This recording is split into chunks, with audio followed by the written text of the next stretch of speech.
The cold wind howled through the streets of New York City, biting at Tom Wilson's face as he huddled in his worn jacket. At 73, the chill no longer surprised him. It was a part of his daily struggle. For the last 5 years, the streets had been his home, a home he never imagined he'd occupy. Once a proud veteran and mechanic, Tom had fallen on hard times after losing his wife to cancer. Medical bills drained his savings, and after losing their house, he lost his way. His makeshift shelter was positioned outside Trump Tower.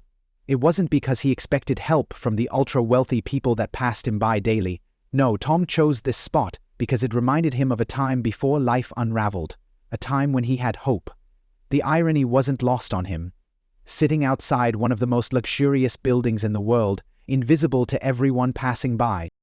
On this particular night, as Tom leaned against the cold stone wall, shivering, he noticed something unusual.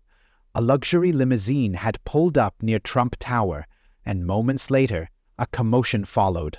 From his corner, Tom watched as the sleek black limo began to sputter, its engine emitting thick, dark smoke. The limousine came to a halt, and the door swung open with an angry force. Out stepped a tall, unmistakable figure, his trademark blonde hair catching the reflection of the city lights. Donald J. Trump, the former president of the United States. Even in the darkness, Tom instantly recognized Trump's voice as he cursed under his breath, pacing around the smoking car and glaring at his phone. "How does this happen now? I can't afford to miss this. Where's the driver?" Tom couldn't help but feel drawn to the scene. Despite his age, despite his circumstances, the mechanic inside him never truly left. Something in him stirred and urged to help, a flicker of usefulness that had been dormant for years. "Excuse me, sir," Tom said, his voice rough from the cold and years of disuse. He wasn't sure if Donald Trump would even acknowledge him, but he had to try. "I think I might be able to help with your car. I used to be a mechanic." Trump, still pacing in frustration, turned and gave Tom a once-over. There was that brief moment of hesitation, the kind that Tom had grown all too familiar with over the years. People saw the homelessness before they saw the man. But to his surprise, Donald Trump waved him over.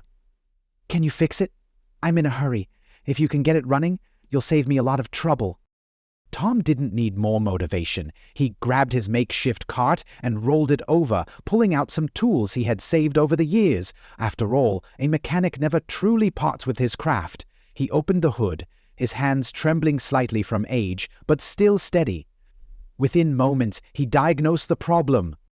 "Give me a few minutes," Tom muttered, using some of his own drinking water and a scrap of rubber he carried in his cart to fix a minor hose issue. It was a quick fix, but it would hold. Trump watched with growing curiosity. "You really know what you're doing, don't you?" Tom didn't respond immediately, just kept working until the engine roared back to life. The sleek vehicle, moments ago a dead machine, purred under the night sky. Trump's face broke into a satisfied smile. "Impressive, very impressive." He pulled out his wallet. "How much do I owe you?" Tom shook his head. "No need, sir. Just glad I could help." Trump paused, eyeing Tom with a mixture of surprise and curiosity. It wasn't every day someone turned down money, especially someone in Tom's situation. After a moment, Trump pulled out a business card from his wallet and handed it to Tom. "Tomorrow morning, be here at 9 a.m. Ask for Rhonda in HR," Trump said, with a finality that brooked no argument. "I'm not giving you charity. I'm giving you a job. Show up." Tom stared at the card in disbelief. "I'm not looking for a handout," he said, his voice almost a whisper. Trump's expression softened slightly. "It's not a handout. It's an opportunity."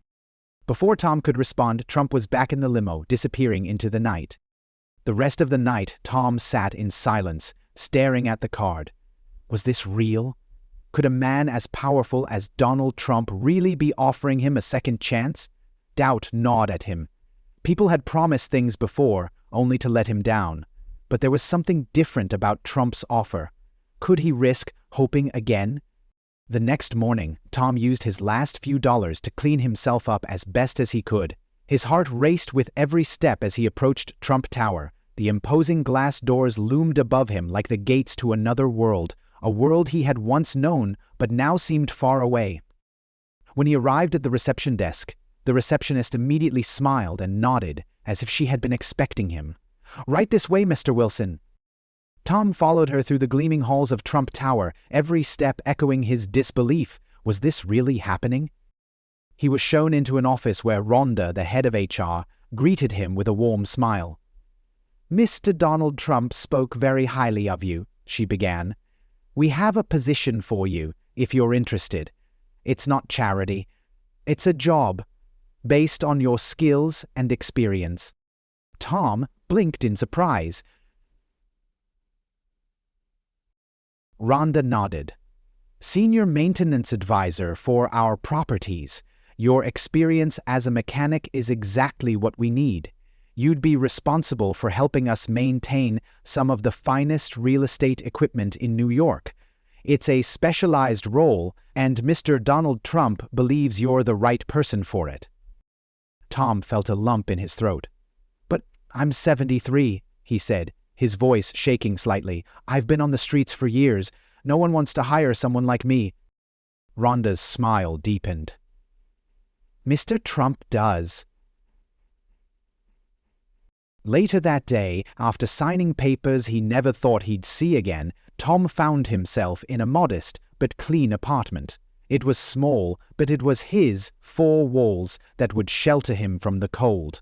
As he explored his new surroundings, he noticed a plain white envelope on the kitchen table, marked with a simple T. Tom opened it, his heart racing. Inside was a handwritten note. "Tom, your skills saved me from a crisis, but more importantly, you reminded me of something I had almost forgotten, the value of kindness. Enclosed is something that might help you find peace after all these years. Consider it a debt repaid, from one man to another. Donald J. Trump." Tom's hands shook as he pulled out the enclosed check. His eyes widened. It was enough money to cover all of his wife's lingering medical debts, the very thing that had dragged him down all those years ago. His knees buckled as he sank into a chair, tears flowing freely down his weathered face. It wasn't just the money. It was what it represented. A new beginning. A clean slate. As the weeks went on, Tom settled into his new role at Trump Tower.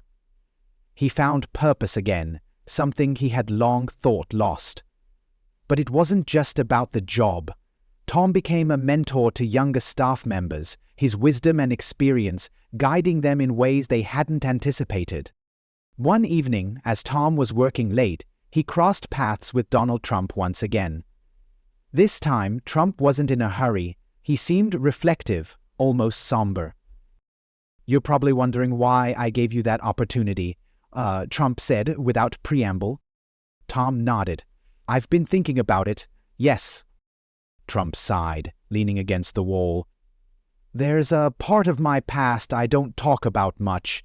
You see, when I was younger, I wasn't always the man people see today. There was a time when I needed help, and someone gave me a second chance." Tom's eyes widened. Could it be possible that Donald Trump, the man known for his empire, his wealth, his larger-than-life persona, had once been vulnerable? "That's why I believe in second chances," Trump continued, his voice softening. "Because I know what it's like to need one." As the weeks passed, word of Tom's story spread throughout the company. His presence became more than just an inspiring tale. It sparked something bigger. Inspired by his journey, the employees at Trump Tower started a new initiative aimed at helping homeless veterans. Job training programs were launched, with Tom as the unofficial face of the movement.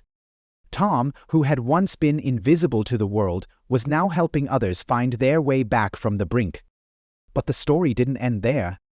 1 year later, on the anniversary of the day Tom fixed Trump's car, he returned to his old spot outside Trump Tower, not as a beggar, but as a man with purpose. This time, Tom wasn't asking for help. Instead, he was there to offer it. As he stood there, handing out sandwiches and warm clothes to others in need, a familiar black limousine pulled up, The window rolled down, and Donald Trump gave Tom a knowing nod, a smile tugging at the corners of his lips. "Still fixing things, I see," Trump remarked. Tom chuckled, feeling a warmth that had nothing to do with the coat he now wore. "You could say that." And as the limousine drove off into the bustling city, Tom realized something profound. Sometimes, the smallest acts of kindness could set off a chain reaction, one that changed lives in ways no one could ever predict.